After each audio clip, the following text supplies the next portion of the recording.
Hoy ya estamos cerrando el libro de Daniel, que me parece increíble para quienes han estado con nosotros en otros libros que hemos durado muchísimo más, pero bueno, ya vamos terminando este libro de Daniel. Hoy vamos a estar en el capítulo 11 del libro de Daniel, así que pueden irlo buscando en sus Biblias.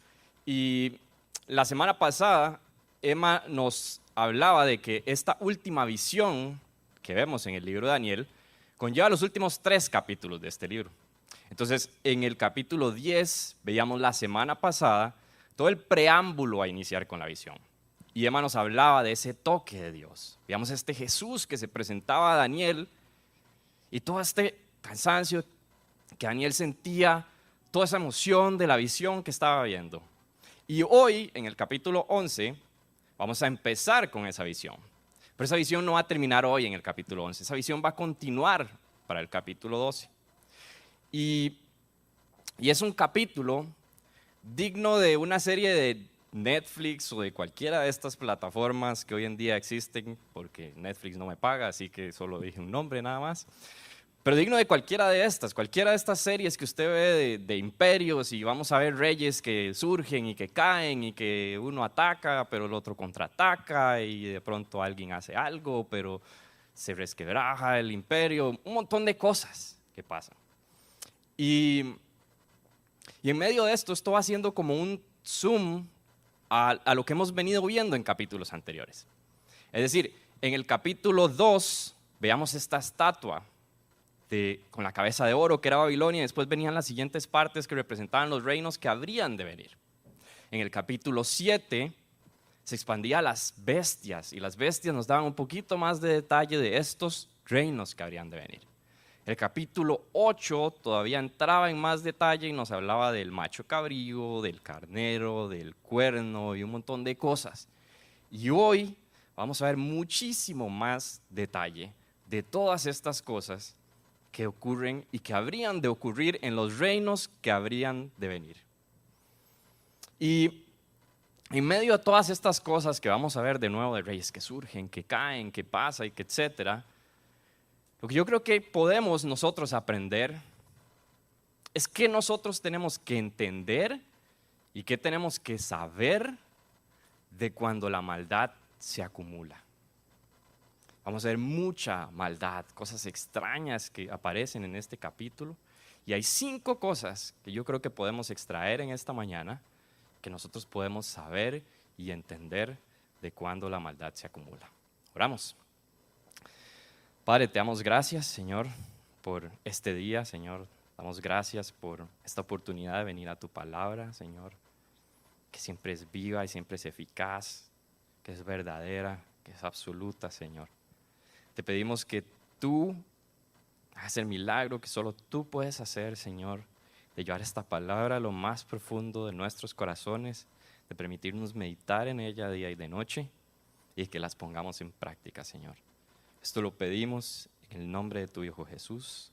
Amén y amén. Así que comenzamos. Dice el versículo 1. Cuando Darío el Medo estaba en el primer año de su reinado, le brindé mi apoyo y mi ayuda. Pero ahora voy a darte a conocer la verdad. Van a levantarse en Persia 3 reyes más y hasta un cuarto, el cual será más rico que los otros 3. En cuanto haya cobrado fuerza con sus riquezas, incitará a todos contra el reino griego. Surgirá entonces un rey muy aguerrido, el cual gobernará con lujo de fuerza y hará lo que le parezca. Pero tan pronto como surja ese imperio, se resquebrajará y se esparcirá hacia los 4 vientos del cielo. Este imperio no será para sus descendientes, ni tendrá el poder que tuvo bajo su gobierno, porque Dios lo dividirá y se lo entregará a otros. Así que inicia este relato, que les dije, vamos a ver muchos reyes, y empieza con estos reyes y empieza a decirnos, y este sube y este surge, y dicen los estudiosos que en los primeros 35 versículos de este capítulo hay más de 135 profecías que se han cumplido. Así que evidentemente hoy no tenemos el tiempo para ir por esas 135 profecías que se han cumplido, pero sí podemos ir viendo un poquito de historia por acá. Y es que estos primeros 4 reyes son 4 reyes de Persia. Y hay algún nivel de debate de quiénes son estos, pero la mayoría concuerda que este último rey es Jerjes. Y este rey Jerjes, si usted es bien pandereta, puede conocerlo como el rey Asuero del libro de Esther. Y si no tanto, puede conocerlo como aquel que está todo lleno de oro y que está sentado en un trono en la película de 300. Ese es Jerjes. Entonces, luego de este dice que sale otro rey, más fuerte todavía, más poderoso, que hace lo que mejor le parece. Y este es Alejandro Magno. Y Guti nos comentaba en el capítulo 8 un poco de la historia de Alejandro Magno, un rey poderoso, un gran estratega, pero que interesantemente empieza el primer pero de este libro. Si ustedes ven ahí, en ese versículo 4, dice, pero tan pronto como surja su imperio, no va a durar mucho.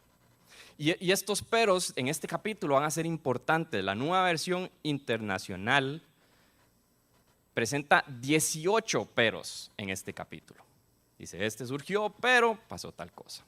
En este caso, este surgió, este era poderoso, Alejandro Magno, grandísimo, pero su imperio se resquebrajó y se dividió en 4. Y es interesante cómo vamos a empezar a ver estos peros. Una y otra vez, este rey atacó, pero el otro lo contraatacó. Este hizo con un ejército grandísimo, pero el otro tenía un ejército más grande. Y empezamos a ver todas estas cosas. Y es que interesantemente, lo que vemos aquí después de este pero, es que dice que Dios lo dividió. Es decir, lo que usted y yo estamos leyendo aquí es que Dios dividió el imperio de Alejandro Magno. Así que la primera cosa que usted y yo podemos entender de cuando la maldad se acumula es que nuestro Dios tiene control, de que nuestro Dios actúa. Es decir, aquí está diciendo, Dios lo dividió, Dios lo hizo. Capítulo 2, en el versículo 21 de Daniel, veíamos este Dios que pone y depone reyes. Es importante que usted y yo entendamos que nuestro Dios está en control. En medio de cualquier situación, nuestro Dios está en control y nuestro Dios actúa. Cuando Él lo define, pero nuestro Dios actúa. Nuestro Dios tiene el control. Y hoy en día vemos situaciones complicadas, vemos una situación como la de Afganistán, que hemos estado hablando en todas estas semanas y que hemos estado viendo. Pero que hay de esas situaciones más cercanas aún, que hay de lo que pasa en Venezuela, que hay de lo que pasa en Nicaragua. En medio de estas situaciones que nos cuesta comprender, que nos cuesta entender, que vemos cómo sufre tantísima gente, usted y yo tenemos que entender que nuestro Dios está en control y que nuestro Dios actúa. Y eso me habla de la soberanía de Dios, porque la soberanía de Dios me habla de un Dios que está reinando. Ese trono no está vacío, que reina y que reina sobre absolutamente todo cuanto existe. Cualquier situación, cualquier cosa que podamos ver y las que no podemos ver, Dios soberano reina sobre todas estas cosas. Pero también la soberanía de Dios me habla de que Él actúa cuando Él lo decide, porque Él es Dios. Él es el que es soberano. Y Él es quien define cuando actúa sobre la maldad que hay en este mundo. Pero usted y yo podemos confiar y podemos saber y entender que en medio de cualquier cosa que pasa en este mundo, que cuando la maldad se acumula, nuestro Dios tiene el control y nuestro Dios actúa. Pero se va imponiendo interesante esta novela. Veamos el versículo 5, dice: el rey del sur cobrará fuerza, pero uno de sus comandantes será más fuerte que él, y con alarde de poder gobernará sobre su propio imperio. Pasados algunos años harán una alianza. La hija del rey del sur se casará con el rey del norte, y harán las paces, aunque ella no retendrá su poder, y el poder del rey tampoco durará. Ella será traicionada junto con su escolta, su hijo y su esposo. En esos días, uno de la familia real usurpará el trono de la hija del rey del sur, y con su ejército atacará al rey del norte y a la fortaleza real, saliendo victorioso de la lucha. Se apoderará de las estatuas de metal de sus dioses y de sus objetos de oro y plata, y se los llevará a Egipto, dejando tranquilo al rey del norte durante algunos años. Luego el rey del norte invadirá los dominios del rey del sur, pero se verá forzado a volver a su país. Tocará a sus hijos alistarse para la guerra y reunirán a un gran ejército que, como una inundación, avanzará arrasándolo todo hasta llegar a la fortaleza. Enfurecido, el rey del sur marchará en contra del rey del norte, que será derrotado a pesar de contar con un gran ejército. Ante el triunfo obtenido, el rey del sur se llenará de orgullo y matará a miles, pero su victoria no durará, porque el rey del norte reunirá otro ejército, más numeroso y mejor armado que el anterior, y después de algunos años volverá a atacar al rey del sur. Mira, Daniel, por ese tiempo habrá muchos que se rebelarán contra el rey del sur, incluso gente violenta de tu pueblo, pero no saldrán victoriosos. Así se cumplirá la visión. Entonces, iniciamos con los reyes del norte y los reyes del sur. Y ahora vamos a empezar a ver reyes del norte, reyes del sur, y este rey hizo esto y este rey hizo otro. Como les decía, hay muchas personas que dicen este es este otro, y esta es Berenice, y esta es la Odisea, y un montón de personajes aquí que no vamos a entrar en detalle, pero sí es interesante entender cuáles son esos reyes. Es decir, el imperio de Alejandro Magno se divide en 4, y de esos 4 hay 2 que están más como hacia la parte de Europa, más pequeñitos, y están estos 2 que son más grandes, el del sur y el del norte. Y para los semillas en casa les voy a pasar por ahí un mapa, si son como yo, que necesitan ubicarse como geográficamente de cómo se ve esto. Se los voy a pasar por ahí para que lo vean en los semillas en casa, lo puedan repasar. Y para quienes no están en un semilla en casa, este es un gran comercial para que puedan unirse a uno. Pero más allá de eso, estos son los 2 reinos más grandes. El rey del sur, o el reino del sur, habla de los Ptolomeos. Y el reino del norte habla de los Seleucidas. Entonces estos son de esos 4 que quedaron, los 2 que son un poco más grandes, y por eso empiezan a verse todas estas guerras, ¿no? Más allá de eso, empezamos a ver alianzas engañosas, empezamos a ver traiciones familiares, reyes que arrasan con todo a su paso, guerras, todo por esta ilusión de poder, por esta sed de poder que no perdura. Seguimos viendo ese montón de peros que les decía. Pasa X cosa, pero el imperio no dura. Pero tiene un imperio súper poderoso, pero es súper grande, pero pasa X o Y cosa. Así que vemos cómo va ahí y cómo va diciendo todo esto. Y me encanta ese versículo 14 porque es como una pausa. Es decir, si usted está ahí sentado y está igual que yo las primeras veces que estaba leyendo este capítulo, como diciendo, ¿qué es todo esto que está pasando aquí? Es Jesús dando esta pausa. Hey, mira, Daniel, hey. Aún gente de tu pueblo se va a meter en esta loquera, en este enredo que está pasando. Pero así se cumplirá la visión, lo dice aquí.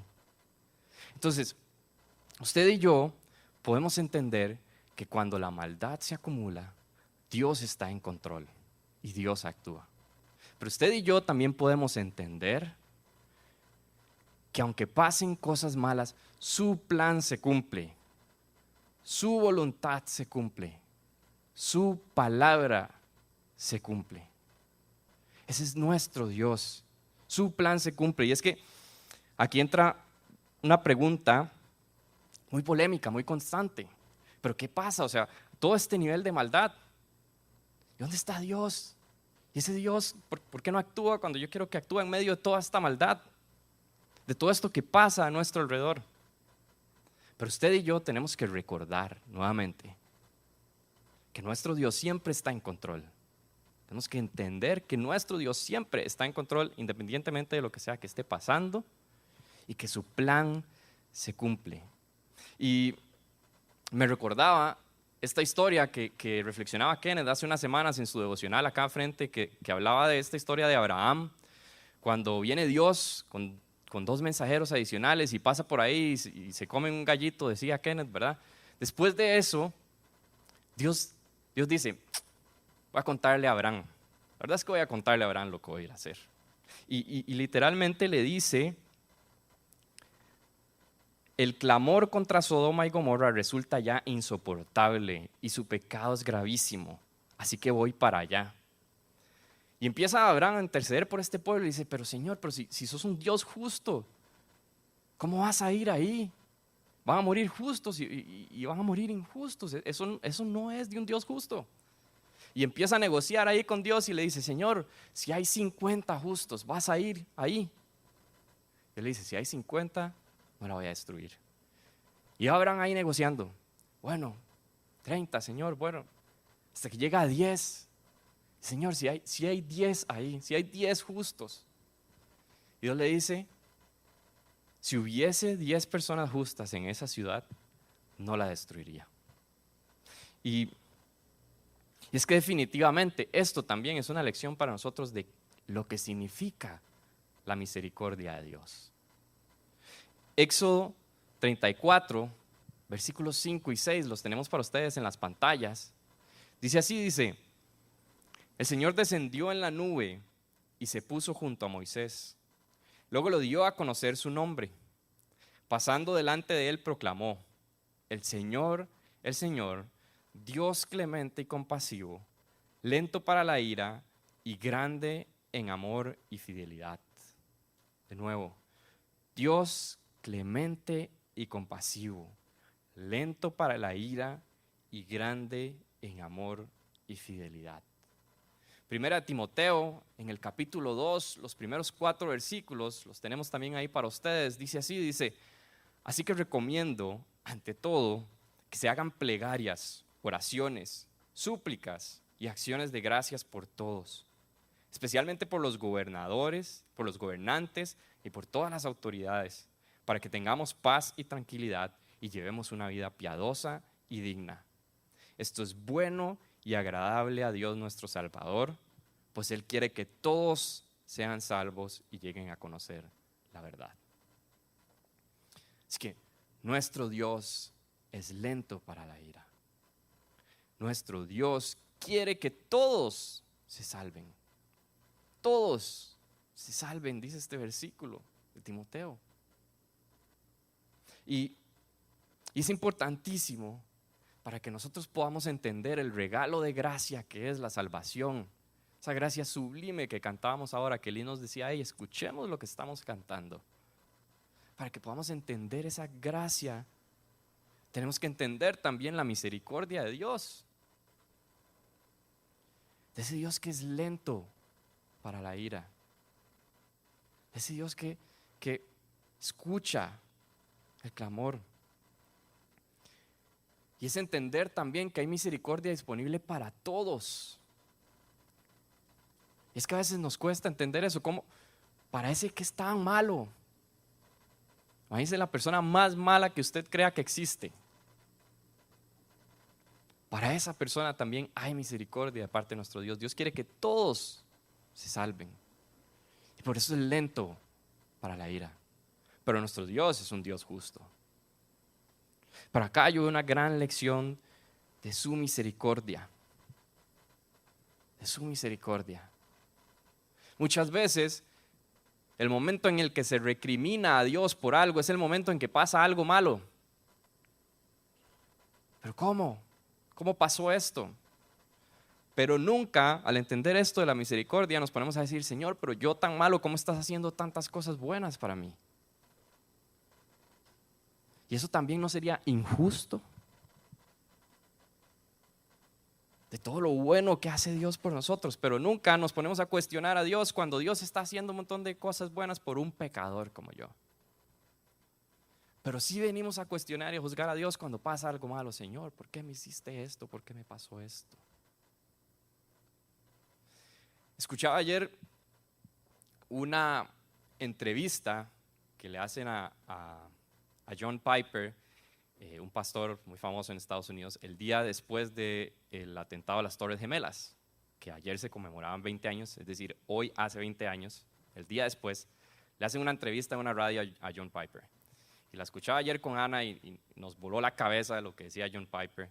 John Piper, el día después de este atentado, el día después, llega y dice lo siguiente, dice, ¿cuál es el acto más atroz que ha ocurrido en la historia de la humanidad?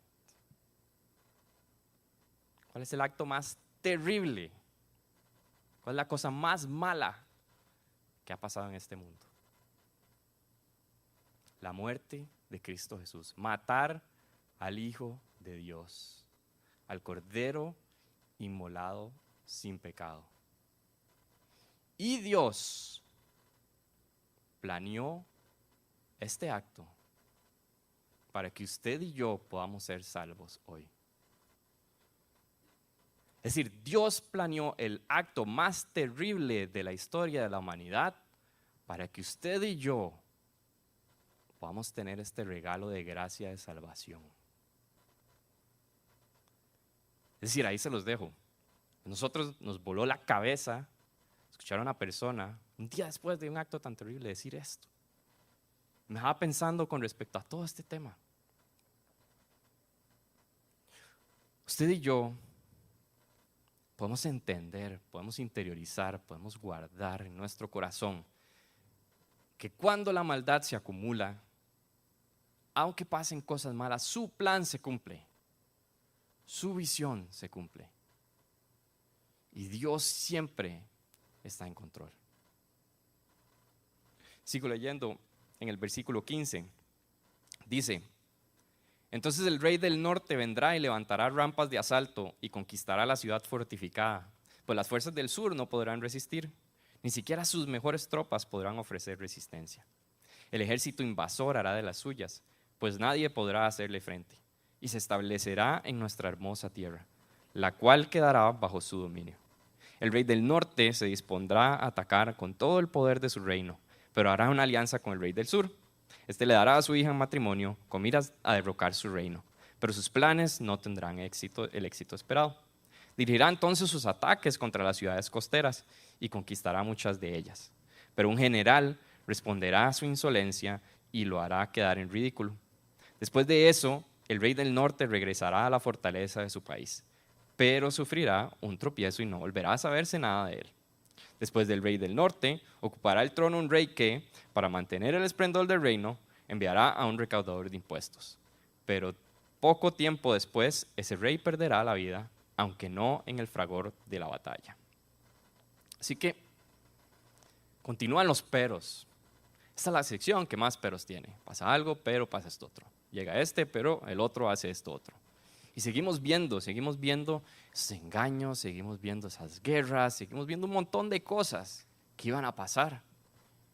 Pero hay un elemento diferente en este. Y es que se menciona la tierra de Israel. Se habla de la ciudad amurallada. Entonces entra en juego el pueblo de Dios, la tierra prometida. Y cuando vean el mapa van a ver que entre esos dos reinos la zona fronteriza estaba cerca de Israel. Y evidentemente en estos tiempos pues las fronteras no estaban tan demarcadas como están hoy en día, y un reino conquistaba y de pronto eran parte del reino del sur y después pasaban a ser parte del reino del norte. Lo otro que pasaba era que obviamente esta era la zona de paso para esos reyes conforme iban hacia esas guerras. Así que ahí estaba en medio de todo el pueblo de Israel, el pueblo de Dios. Y se está preguntando, bueno, pero todo este nivel de detalle, todas estas cosas, todo lo que está pasando aquí, todo lo que nos habla los reinos, ¿por qué está en nuestra Biblia? ¿Por qué está en nuestra Biblia el capítulo 11 de Daniel? ¿Por qué Dios decidió dejar esta historia aquí? Porque ahí está inmerso el pueblo de Dios. Es decir, ¿por qué nosotros no tenemos aquí la historia del imperio mongol o de los samuráis? Bueno, no, los samuráis fueron después estudios sociales y yo estudios sociales no fue mi fuerte, pero todos estos reinos, ¿por qué está aquí esta historia de todos estos reinos? ¿Por qué Dios dejó esto aquí? Para que su pueblo estuviese alerta, para que su pueblo estuviese atento. Así que la tercera cosa que usted y yo podemos saber, podemos hacer, podemos entender, es que cuando la maldad se acumula, yo estoy alerta, yo estoy poniendo atención a eso que está pasando. Y es que yo soy uno que, este punto estuve reflexionando muchísimo, porque yo soy uno que, digamos, nunca veo noticias. A mí eso me parece deprimente. Es decir, yo no tengo ni idea de cuántos casos hay desde hace como un año. Digamos, yo sé que ahorita hay muchos, pero no sé ni cuántos muchos, porque a mí me parece que eso es deprimente sentarse a ver noticias. Pero más allá de eso, muchas veces cometo el error como de que pienso, bueno, si se aprueba una ley, si hay una ley para X o Y cosa o no hay una ley, independientemente de eso, mi labor es llevar a Cristo a todas las personas. Si hay ley o no hay ley, no me importa, porque yo lo que tengo que hacer es llevar a Cristo. Pero yo veo aquí que dice, hey, hay que estar alerta, hay que estar atento. Ojo con eso que está pasando alrededor, ojo con esa maldad que se va acumulando. Ahora, la pregunta es, ¿cómo sabía esta gente a qué poner atención? Es decir, Dios le dice, le da esta visión a Daniel, y luego el pueblo, ¿cómo sabía después a qué poner atención? A cómo iba viendo que se iba dando esto. Viniendo a su palabra. Si ellos venían a su palabra, lo que Dios había dicho, a sus instrucciones, podían entonces entender cuándo esa maldad se estaba acumulando, cuándo había que poner atención. Igual es para usted y para mí hoy en día.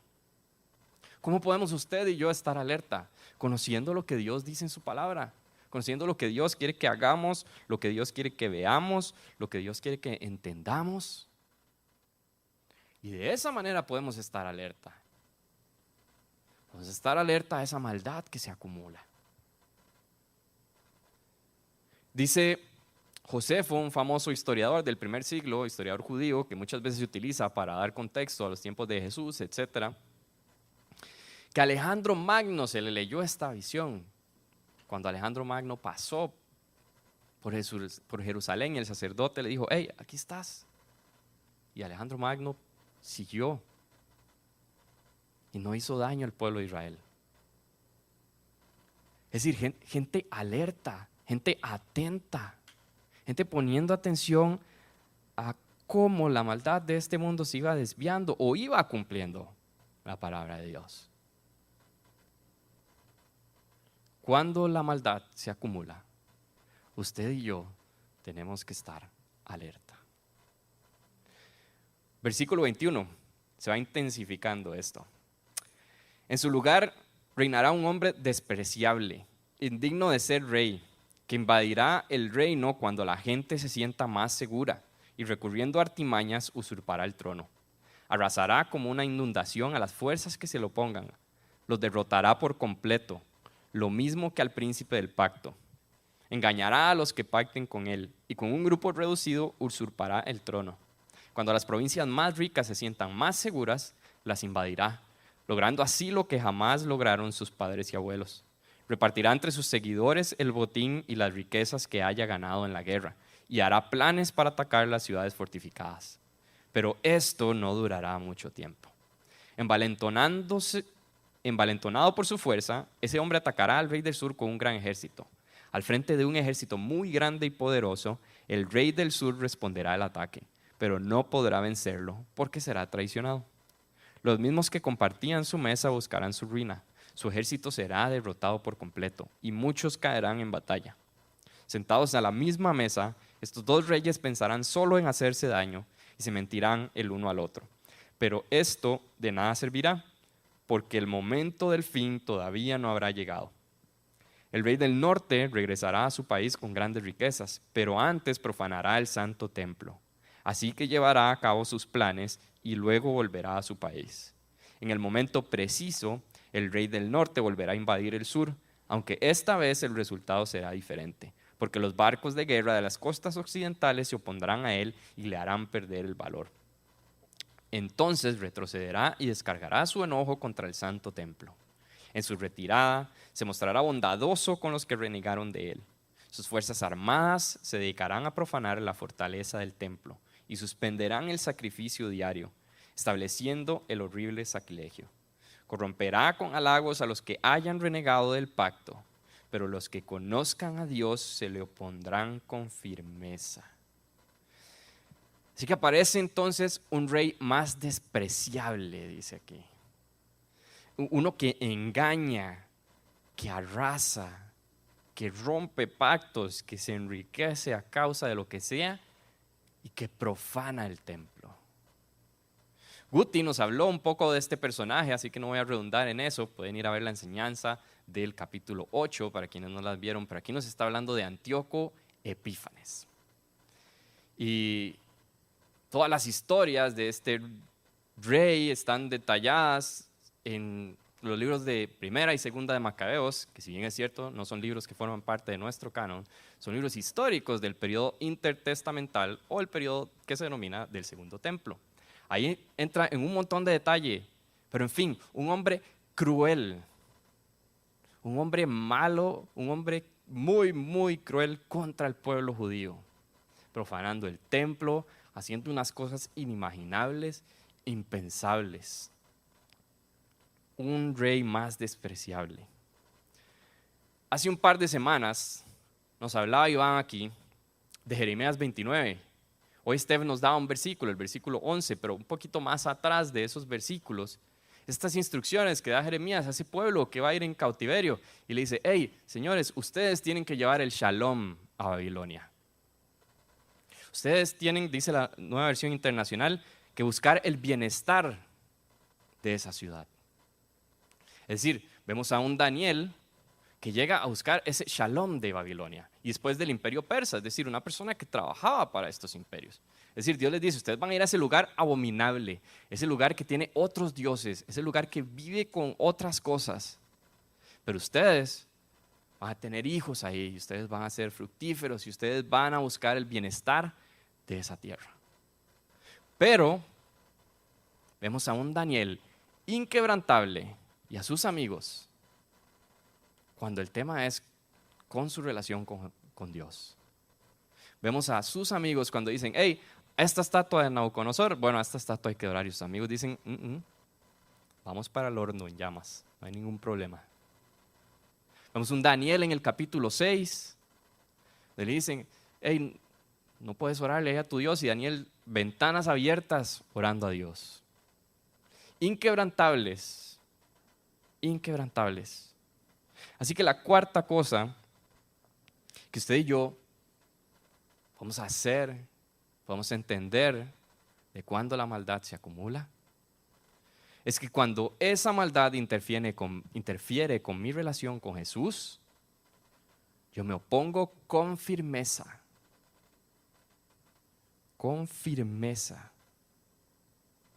Ojo, versículo 33, lo que sigue diciendo, dice: los sabios instruirán a muchos, aunque durante algún tiempo morirán a filo de espada, o serán quemados, o se les tomará cautivos y se les despojará de todo. Cuando caigan, recibirán muy poca ayuda, aunque mucha gente hipócrita se les unirá. Algunos de los sabios caerán, pero esa prueba los purificará y perfeccionará, para cuando llegue la hora final no tengan mancha alguna. Todavía falta mucho para que llegue el momento preciso. Así que es ahí cuando no importan las consecuencias. Es ahí cuando no puede haber miedo. Es ahí. Todos estábamos cantando ahora: te deseo más que a la vida. Es importante que pongamos atención a lo que estamos cantando. Lo que estamos cantando, que lo deseamos más que a la vida. Y es aquí cuando no importan las consecuencias. Y es que todos nos vemos en esta vida, en este mundo, tentados a amoldarnos, a acomodarnos, a no incomodar por nuestra fe. Como decía Jason, cuando nos hablaba en el capítulo 6 de a qué renunciar, que Daniel nunca renunció a ocultar su fe. Y si bien es cierto, nosotros aquí estamos muy lejos de una realidad como la de Afganistán, en donde por el simple hecho de ser cristiano bien podrían matar mañana en la mañana, aún y así, usted y yo somos tentados siempre a poner un montón de cosas primero que nuestra relación con Jesús. Y el tema con esto es que entonces en nuestras vidas es mucho más sutil. Porque ahí es muy claro, es muy visible, claro, y en estas situaciones, es decir, la situación en que estaba Daniel, cuando le dicen: hey, Señor, no puede orarle a su Dios, y Daniel dice: ahí sí no pegó. Todo bien, yo trabajo para ustedes, sí, con mucho gusto, pero si usted me va a poner a adorar una estatua de Nabucodonosor, ahí sí no. Ahí sí no importa que usted me diga que me va a meter al horno. Y nuestra vida es más sutil porque no estamos en esta situación donde nos ponen en esta dinámica. Y ojo, y pudiera llegar a esa situación y es importante que estemos preparados, que estemos alertas. Pero hoy en día es muy sutil. Y sí, puede ser la maldad de este mundo y puede ser que es cuando yo no digo que no voy a ir a ese lugar porque yo no voy a ir a ese lugar porque sé las cosas que van a pasar. Cuando yo no digo X o Y cosa que todo el mundo dice porque yo no creo eso. Porque yo veo en su palabra que eso no es. Es decir, sí es todo eso, pero también es la propia maldad que hay en mi corazón. Los dioses que yo adoro antes que a Jesús. Es decir, el dinero, el poder, cualquier cosa que puede ser buena, pero que se puede interponer en mi relación con Jesús. Y aquí dice, cuando algo se interpone en mi relación con Jesús, yo me opongo con firmeza. Con firmeza, porque nada puede estar y nada puede tomar el lugar que solo le corresponde a Cristo Jesús en mi vida. Y la única forma que yo pueda no interponer este montón de cosas es por Jesús, es por esa sangre que me lava, que me limpia, que me da esas vestiduras blancas y por la obra transformadora de su Espíritu Santo en mi corazón. No hay otra forma. Ahora, para los que son más revolucionarios, mucho ojo con cuándo es el momento de oponerse. Mucho ojo con cuándo es el momento de oponerse. Porque Daniel procuraba el shalom de Babilonia. Porque Daniel trabajaba en esa cultura que adoraban a otros dioses y ahí estaba él ayudando y buscando la paz, buscando el bienestar de Babilonia y de Persia. Pero ojo cuando es el momento de oponerse sin importar las consecuencias. Cuando ya estaban comprometiendo su relación con Dios. Cuando estaba comprometiendo su relación con Jesús, ahí sí, una firmeza inquebrantable sin importar las consecuencias. Ese te deseo más que a la vida que cantábamos hace unos minutos aquí. Cuando la maldad se acumula, si esa maldad se interpone con mi relación con Jesús, yo me opongo con firmeza. Y cerramos con nuestro último personaje del día. Dice versículo 36. El rey hará lo que mejor le parezca. Se exaltará a sí mismo. Se creerá superior a todos los dioses y dirá cosas del Dios de dioses que nadie antes se atrevió a decir. Su éxito durará mientras la ira de Dios no llegue a su colmo, aunque lo que ha de suceder, sucederá. Ese rey no tomará en cuenta a los dioses de sus antepasados, ni al Dios que adoran las mujeres, ni a ningún otro Dios, sino que se exaltará a sí mismo por encima de todos ellos. En su lugar, adorará al Dios de las fortalezas, honrará a un Dios que sus antepasados no conocieron, y le presentará costosas ofrendas de oro, plata y piedras preciosas. Con la ayuda de un Dios extraño, atacará las fortalezas más poderosas y rendirá grandes honores a aquellos que lo reconozcan, pues en recompensa los pondrá como gobernadores de grandes multitudes y les dará tierras. Cuando llegue la hora final, el rey del sur trabará combate contra el rey del norte, pero éste responderá a su ataque con carros y caballos y con toda la flota de barcos de guerra. Invadirá muchos países y los arrasará como una inundación. También invadirá nuestro hermoso país y muchos países caerán bajo su poder, aunque Edom y Moab y los jefes de Amón escaparán de sus manos. Extenderá su poder sobre muchos países y ni Egipto podrá salvarse. Se adueñará de los tesoros de oro y plata de Egipto y de todas sus riquezas, y también someterá a los libios y a los etíopes. Sin embargo, le llegarán noticias alarmantes del este y del norte, y en su furor se pondrá en marcha dispuesto a destruir y matar a mucha gente. Plantará su campamento real entre el mar y el bello monte santo, pero allí le llegará su fin y nadie acudirá en su ayuda. Así que nos presenta este último personaje, un poquito más controversial. Hay muchas teorías con respecto a este tema. Y les decía que estas 135 profecías que se dicen cumplidas en los primeros versículos llegan hasta el versículo 35. Porque muchas personas opinan que estos son versículos que nos llevan hacia el futuro. Y aquí entra en juego que muchas personas empiezan a hablar del famoso anticristo. Y ante eso quisiera que leyéramos muy rápidamente nada más el versículo de primera de Juan 2:18. Va a estar en las pantallas. Y ese versículo dice: queridos hijos, esta es la hora final. Y así como ustedes oyeron que el anticristo vendría, muchos son los anticristos que han surgido ya. Por eso nos damos cuenta de que esta es la hora final. Quisiera robarme una frase de Héctor Hermosillo con respecto a este tema del anticristo. Y dice: en nuestra Biblia no se habla del anticristo nunca como una persona en singular, sino de muchas personas con el espíritu del anticristo. Aquí dice muchos anticristos. ¿Quién es el anticristo? El que se opone al Cristo, el que no reconoce al Hijo y al Padre. Ahora, esto no quiere decir que no venga una persona, etc. Muchos anticristos han de venir. Eso es nada más el punto que quiero dejar con esto. Pero que vayamos a ese versículo 45, porque ese versículo 45 nos habla de cuál es esa quinta cosa. Decía que hay 5 cosas. Y si le pueden avisar a Felo y a Ali que si pueden pasar, sería buenísimo. La quinta cosa que usted y yo debemos entender es que cuando la maldad se acumula, nosotros tenemos que entender que esa maldad llega a su fin.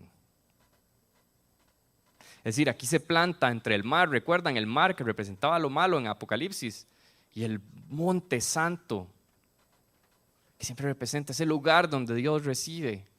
Ahí está plantado y le llega su fin.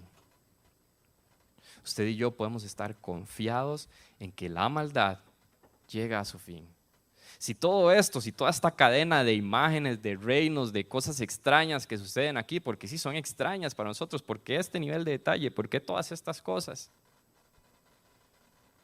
Recordemos que la literatura apocalíptica, lo vimos una y otra vez en Apocalipsis, no es para que tengamos miedo.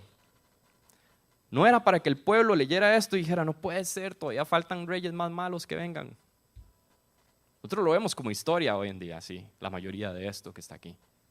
Pero ellos no era para que lo vieran, no se la estaba dando Dios a Daniel para que todo el mundo estuviera asustado ahí de los reyes que iban a venir, iban a arrasar, iban a invadir, iban a hacer guerras. Sino para darles una esperanza y para decir: hey, esta maldad llega a su fin. Nosotros estamos aquí como este pueblo en el exilio, este mundo lleno de maldad. Es ese momento de exilio. Estamos aquí, de que buscamos la paz, pero nos oponemos con fuerza, con firmeza, cuando algo se interpone con mi relación con Jesús. Y nosotros entendemos que esa maldad llega a su fin. Usted y yo podemos entender que cuando la maldad se acumula, Dios siempre está en control. Es importantísimo, es fundamental que entendamos que Dios siempre está en control, que en medio de lo que sea que usted vea que pasa, dentro de la maldad de este mundo, nuestro Dios tiene el control y nuestro Dios actúa. Usted y yo podemos entender que aunque en este mundo pasan cosas malas, su plan se cumple, su visión se cumple, su palabra se cumple. Usted y yo podemos entender que cuando la maldad se acumula tenemos que estar alertas, tenemos que estar atentos, tenemos que ver su palabra, poner atención. Usted y yo podemos entender que cuando la maldad de este mundo interfiere con mi relación con Jesús, yo me opongo con firmeza sin importar las consecuencias. Y usted y yo podemos entender que la maldad llega a su fin, que Cristo Jesús va a volver y va a reinar para siempre. Y yo no sé si usted está aquí hoy y usted ha estado acumulando maldad. Usted está ahí sentado y dice: yo he estado acumulando maldad. Y si ha estado sujeto a esa ira de Dios, ese Dios clemente y compasivo que es lento para la ira. Si eso es así, hoy es el día para arrepentirse, para pedir perdón, para que esa sangre de Cristo Jesús en la cruz del Calvario limpie absolutamente todo lo que hay en su corazón. Y si, como el Salmo 51, quizás usted ha perdido el gozo de su salvación, quizás esas cosas sutiles que se han ido interponiendo en su relación con Jesús están calando. Quizás sí es difícil para usted oponerse. Es difícil a veces para nosotros oponernos. Si esa esperanza que todos podemos tener de que nuestro Dios va a venir y va a reinar por los siglos de los siglos y que toda esta maldad se va a acabar. Hoy es el día porque Jesucristo puede lavarte, puede limpiarte, puede perdonarte y puede restaurarte. Y es el día para entender que cuando la maldad se acumula, ahí está nuestro Dios grande y poderoso, Rey de reyes, gobernando, teniendo control de todo. Y ahí estamos usted y yo rendidos ante este Rey todopoderoso, majestuoso, y que Él sea el que gobierne cada aspecto de nuestras vidas.